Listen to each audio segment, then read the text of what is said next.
Meus caros news aqui no Conteúdo Edificante, vamos falar da proposta da reforma da Previdência que saiu hoje, que foi encaminhada para o Congresso. Nós vamos ver qual é a proposta final, portanto, aí do governo Bolsonaro. Claro que vai passar pelas duas casas, tem que ter o quórum, como já falei, em outra oportunidade. Vai ser votado duas vezes nas casas até chegar então novamente para o presidente, aí ele veta ou sanciona aquilo que ele achar melhor, ok? Mas vamos lá então, em síntese, o que diz a proposta. Estamos aqui com o teor dela. A proposta cria uma idade mínima de aposentadoria. Ao final do tempo de transição, deixa de haver a possibilidade de aposentadoria por tempo de contribuição, que hoje pode, tanto pela idade mínima quanto de contribuição, que atualmente o tempo de contribuição é 15 anos ou 180 prestações, e a idade mínima é de 60, aliás, 55 me parece para as mulheres, 60 para os homens, ou mais ou menos assim, né? 55, 60, exatamente.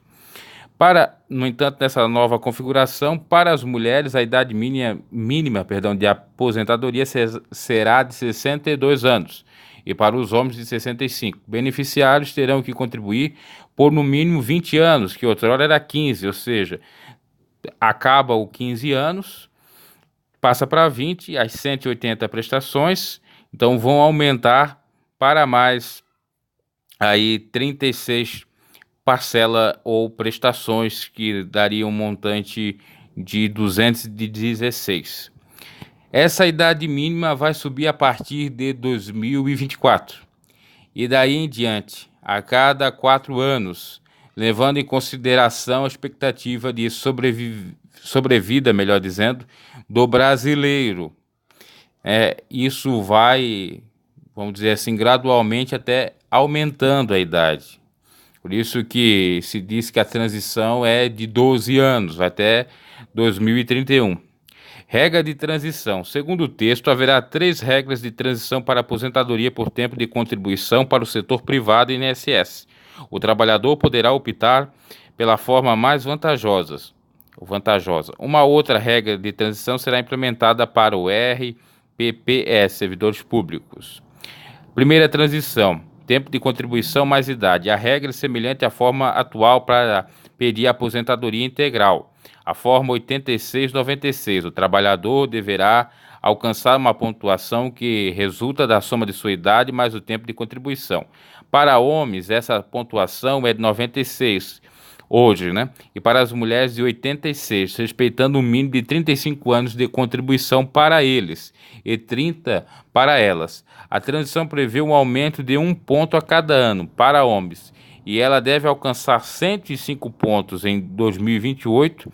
Para mulheres, deve chegar a 100 pontos em 2033. Olha que coisa, 100 pontos. Então, tem que somar o tempo de contribuição mais o tempo de idade. Por exemplo, eu tenho 65 anos e contribuí 35 anos. Na soma, eu tenho 100. No entanto, se fosse para me aposentar de modo integral em 2028, ainda faltava 5 pontos. Ou seja, eu teria que contribuir no mínimo mais 2 anos, né? Que daí daria 67, 2 pontos, mais 2 anos de contribuição, que daria o 37, ainda faltaria 1, né? Ou seja, com 68, ou minha aposentadoria. Olha a forma que eles estão criando. Já aquela aprovada pelo Temer já é contraditória, já é equivocada, imagina esta. Por conta do tempo. Tempo agora de contribuição, a outra forma de transição. Tempo de contribuição mais idade. A idade mínima para se aposentar chegará a 65 anos para homens e 62 para as mulheres. Após um período de transição, ela vai durar 8 anos para eles e 12 anos para ela, começando de 61 anos homens e 56 mulheres, para depois chegar ao patamar de 62 mulheres e 65 homens. E a terceira, vamos dizer aí, fórmula, o terceiro tipo de contribuição, poderá pedir aposentadoria por essa regra quem estiver há 2 anos de completar o tempo mínimo de contribuição, de 35 anos para homens e 30 anos para mulheres. O valor do benefício será reduzido pelo fator previdenciário, um cálculo que leva em conta a expectativa de sobrevida do do segurado, medida pela qual é regida pelo IBGE, que vem aumentando ano a ano. Quanto maior essa expectativa, maior a redução do benefício. Você está compreendendo? Quer dizer, se a expectativa, de acordo com o IBGE, foi de 74 anos e você vai ter que, se for para pedir, dependendo da idade que tem, receber menos por conta do fator previdenciário, se pedir 2 anos antes de completar o tempo mínimo de contribuição de 35 anos. Porque nós temos o tempo de contribuição, que vai ser de 35 e 30 anos. Claro que deve até mesmo mudar isso, é o atual. Nós temos o tempo de idade, né, que é de 60, aliás, no presente caso é 60 homem ou 60 e 55 mulher, né? Já tentou 65 anos, perdão, para o homem e 60 para a mulher, mas me parece que está 60 e 55. E ainda nós temos uma outra questão que é o tempo de contribuição mínima, que atualmente, como já disse, é de 15 anos e 180 prestações. E vai mudar para 20. Mudança no cálculo do benefício, RGPS. O cálculo do benefício leva em conta apenas o tempo de contribuição. O trabalhador terá direito a 100% do benefício com 40 anos de contribuição.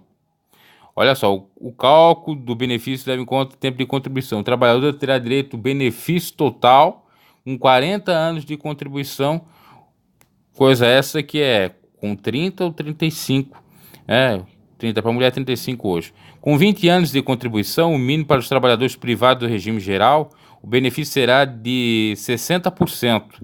Veja bem, hoje, se você contribuir com 15 parcelas, e dependendo do preço que você paga, você tem no mínimo garantido um salário mínimo, né? Agora, se você contribuir com 20 anos de contribuição, não terá direito a um salário mínimo, mas sim 60%, segundo a lógica aqui. Vai ter que esperar mais tempo para receber o valor integral do seu salário, né? Se você ganha um salário mínimo, não vai ganhar um salário mínimo. Se você ganha um salário e meio, trabalhando, vai quase chegar a um salário. Se você ganha 2, aí sim você vai ganhar um salário. Subindo 2 pontos percentuais para cada ano a mais de contribuição. Quem se aposentar pelas regras de transição terá o teto de 100%. Quem se aposentar já pela regra permanente não terá esse teto, podendo receber mais de 100%, se contribuir por mais de 40 anos. Aí tem o benefício, a benesse, contribuir mais de 40 anos, então perde-se o teto, que atualmente o teto é de R$ 5.839,45, isso né, INSS, quer dizer, atualmente se você trabalha ganhando um salário de 6, 7, 8 mil e está pelo regime do INSS, você só pode ter como aposentadoria 5.839. E na nova regra, se você contribuir 40 anos, você poderia então se aposentar quase com a integralidade do seu salário atualmente, né? Mas quem que ganha esse valor, né? É difícil. Quer dizer, vai ficar 40 anos, o sujeito que começa a trabalhar com 20, né? Com 60, mas aí tem que ter 65, enfim, é bem complicado isso aqui. Vai ter que ser discutido ponto a ponto. O valor do benefício, então, poderá ser superior, como já disse, nem inferior a um salário mínimo. Bom, aqui tem a ressalva, não pode ser inferior a um salário mínimo, né? Mas como é que fica, por exemplo, com o benefício de 60%, com 20 anos de contribuição, né, que a pessoa venha contribuir, se ela pleitear apenas um salário mínimo ou, nesse sentido, ganhou, por exemplo, né, um salário mínimo, né, vai dar menos. É outra coisa que tem que ser analisada. Regra de transição, regime próprio servidores. Para os servidores públicos, a transição entra em pontuação, que soma o tempo de contribuição mais uma idade mínima, começando 86 pontos para mulheres, 96 para os homens. A transição prevê um aumento de 1 a cada ano, já falamos disso, tendo duração de 14 anos para as mulheres e 9 para os homens. O período de transição termina quando a pontuação alcançar 100 pontos para mulheres em 2033 e 105 pontos para os homens em 2028, permanecendo nesse patamar. O tempo mínimo de contribuição dos servidores será de 35 anos para os homens e 30 para as mulheres, né? A idade mínima começa em 61 anos para os homens, já para as mulheres começa com 56. Ao fim da transição, a idade mínima também alcançará 62, e aí é fixo, 62 para as mulheres, 65 para os homens. Aí a questão da aposentadoria rural. As regras. Para os trabalhadores rurais, a idade mínima de aposentadoria proposta é de 60 anos, e aí é para ambos os sexos, o gênero, homem e mulher, né? Feminino e masculino. A contribuição mínima será de 20 anos, que hoje me parece que é 15 ou até menos de 15. Servidores públicos terão idade mínima de aposentadoria igualada à dos trabalhadores do setor privado, 62 para as mulheres e 65 para os homens. O tempo de contribuição mínimo, no entanto, será de 25 anos, sendo necessário 10 anos no serviço público e 5 no cargo. Só aumenta o tempo de contribuição mínimo, mas fica igual, né? Isso é um pouco inadmissível, porque o trabalhador comum, às vezes, sofre muito mais do que o público, e 62, então, para as mulheres, 65 para os homens, fica meio que desigual, né? É algo até discutível, inclusive o próprio... o Ciro Gomes acabou se manifestando acerca disso, dizendo que isso é um absurdo, que não pode igualar os gravatados com o trabalhador comum, e aí até ele tem uma certa razão, né? Isso vai ser bastante discutido, assim, espero eu, no Congresso. O valor do benefício será calculado da mesma forma do regime regional. Para servidores que ingressaram até 31 de dezembro de 2003, a integralidade da aposentadoria será mantida para quem se aposentar aos 65 anos ou 62 anos. No caso de professores, a idade será de 60 anos. Para quem ingressou após 2003, o critério para cálculo do benefício é igual ao do INSS. Então, aqueles que ingressaram antes, servidores de 2003, eles vão ter a integralidade do seu salário ou aposentadoria, será mantida então a aposentadoria 65 aos homens, 62 às mulheres, e com ressalva para os professores, que será a partir de 60 anos. Professores poderão se aposentar a partir de 60 anos, como já disse, com tempo mínimo de contribuição de 30 anos, porém, né? Para os professores no regime próprio servidor, será preciso ainda 10 anos no serviço público e 5 no cargo. A aposentadoria de deputados federais e senadores, que é muito discutida ou discutível, proposta prevê 65 anos de idade mínima para homens e 62 para mulheres, a mesma coisa, e 30% de pedágio do tempo de contribuição faltante. Novos eleitos estão automaticamente no regime geral, com extinção do regime atual. Hoje a idade mínima é de 60 anos de idade para homens e mulheres, né? Com 35 anos de contribuição. Benefício é de 1/35 do salário para cada ano de parlamentar. Aposentadoria de policiais federais e agentes penitenciários socioeducativos. Tem também essa regra, né? O que ingressar terão seus benefícios calculados pelo mesmo critério, RGPS. O que tiver ingressado antes disso receberão remuneração do último cargo. Para policiais, a idade mínima para aposentadoria ficará com 55 anos, com tempo mínimo de contribuição de 30 para homens e 25 para mulheres, e tempo de exercício de 20 anos para eles e 15 para elas. Para agentes, os critérios serão os mesmos, exceto o tempo de serviço de 20 anos para ambos os sexos, né? Forças Armadas, policiais e bombeiros militares terão as mesmas regras das Forças Armadas, que não estão contempladas na proposta atual. Segundo o secretário de Previdência, um texto sobre os militares será entregue em 30 dias. Então ele nem tem proposta para os militares, né? E aí se percebe algo não muito certo, que é puxar a brasa para a sardinha dos militares, já que eles fazem parte do governo, né? Porque se formos utilizar o princípio da isonomia e igualdade na Constituição, o certo é todos, né, dentro, claro, das suas exceções, das suas especialidades, ter aí, no caso da Previdência, um regime que não venha lhe trazer benefícios ou prerrogativas nesse sentido. Será um sistema alternativo ao já existente. Apenas os novos trabalhadores poderão aderir. As reservas serão geridas por entidades de previdência pública e privada, segundo o governo. No entanto, essa proposta não será encaminhada nesse momento no Congresso dos Militares. Mudança na alíquota de contribuição. A proposta da nova Previdência prevê uma mudança na alíquota paga pelo trabalhador. Os trabalhadores que recebem um salário maior vão contribuir com mais. Já os que recebem menos vão ter uma contribuição menor, de acordo com a proposta. Essa proposta pode ser interessante. Haverá também a união das alíquotas do regime geral dos trabalhadores, da iniciativa privada e do regime próprio àqueles dos servidores públicos. Aposentadoria por incapacidade permanente, o benefício que hoje é chamado de aposentadoria por invalidez e é de 100% da média do salário da contribuição para todos, passa a ser de 60% mais 2% por ano de contribuição que exceder 20 anos. Vai ter o corte, então, portanto, aqui da aposentadoria por invalidez, de 100 para 60, né? É claro que aquele que já ganhou, tem direito adquirido, não vai ser atingido, pelo menos é o que prevê aqui, e deve ser discutido também, né? É os próximos aí que virem, então, entrar nesse novo proceder ou nessa nova configuração da Previdência. Em caso de invalidez decorrente do acidente de trabalho, doenças profissionais ou do trabalho, o cálculo do benefício não muda. Pensão por morte. Pela proposta, o valor da pensão por morte ficará menor, tanto para trabalhadores do setor privado quanto para os servidores públicos. O benefício será de 60% do valor, mais 10% por dependente adicional. Assim, se o beneficiário tiver apenas um dependente, receberá os 60%, e se tiver 2 dependentes, receberá 70% até o limite de 100 para 5 ou mais dependentes. Hoje, a pensão por morte é de 100% para assegurados do INSS, respeitando o teto de R$ 5.839,45. Para os servidores públicos, além desse percentual, o segurado recebe 70% da parcela que superar o teto.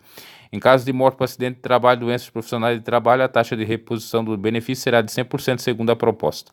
Quem já recebe pensão por morte não terá o valor do seu benefício alterado, claro, os dependentes de servidores que ingressaram antes da criação da Previdência complementarão ou terão o benefício calculado obedecendo o limite do teto do INSS, que hoje já é os 5 mil e pouco, já falei. Benefício de prestação continuada, BPC. Os idosos terão que guardar até os 70 anos para receber o benefício, que hoje é a partir dos 65 anos, e garante um salário mínimo mensal a pessoas com deficiência e idosos em situação de pobreza. Atualmente, o valor de um salário mínimo é pago a partir dos 65 anos. Para os deficientes, a regra não se alterou.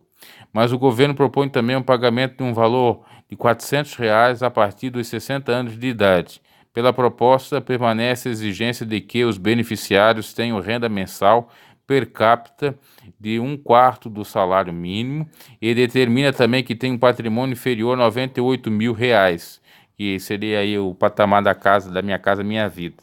Então, você que está contando com 65 anos para receber no mínimo um salário, não vai receber nessa nova proposta se for aprovada, e sim só aos 70 anos, né? Aí a pessoa morre e não recebe absolutamente nada, né? É só para você ter uma ideia. Aí a partir de 60 vai ganhar R$ 400. Hoje o salário mínimo está quase R$ 1.000, o que é R$ 400, né? Quanto mais aumenta o salário, mais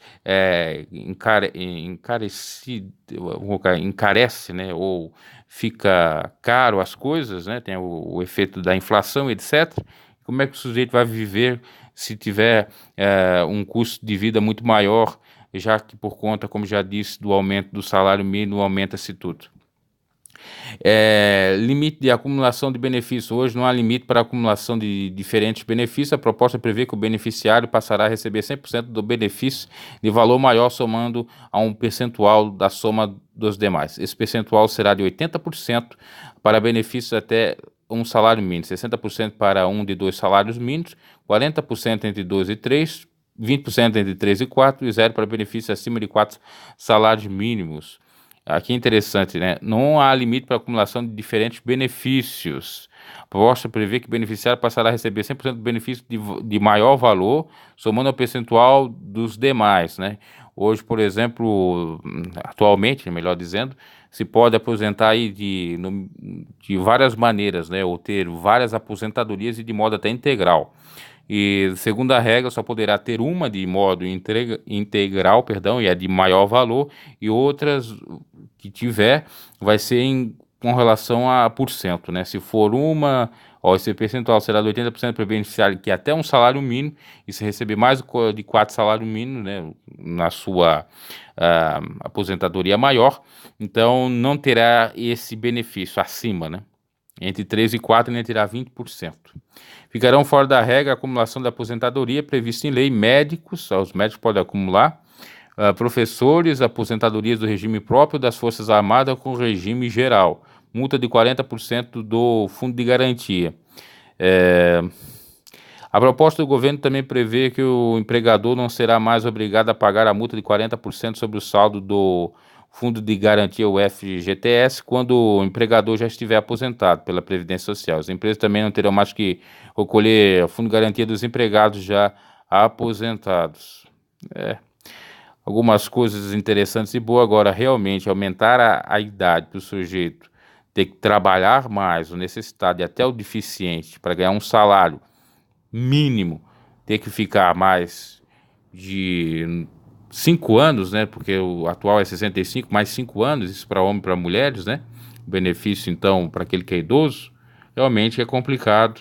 E nós temos até mesmo informações que a Previdência é superavitária. O Cabo da Ciolo, inclusive, para quem acompanhou a campanha dele, falou acerca disso. Tá? E tem pesquisas, tem doutora especializada nesse tema falando sobre, né?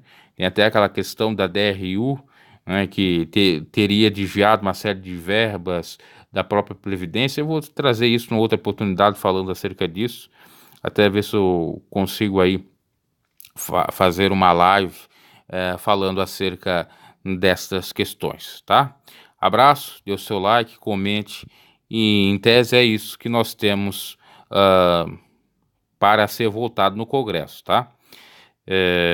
Mais tarde eu volto com outros detalhes ou com a simplificação de tudo isso. Isso aqui é o que está aí passado na mídia, nos jornais, ok? Abraço e até a próxima. Encerrando aqui.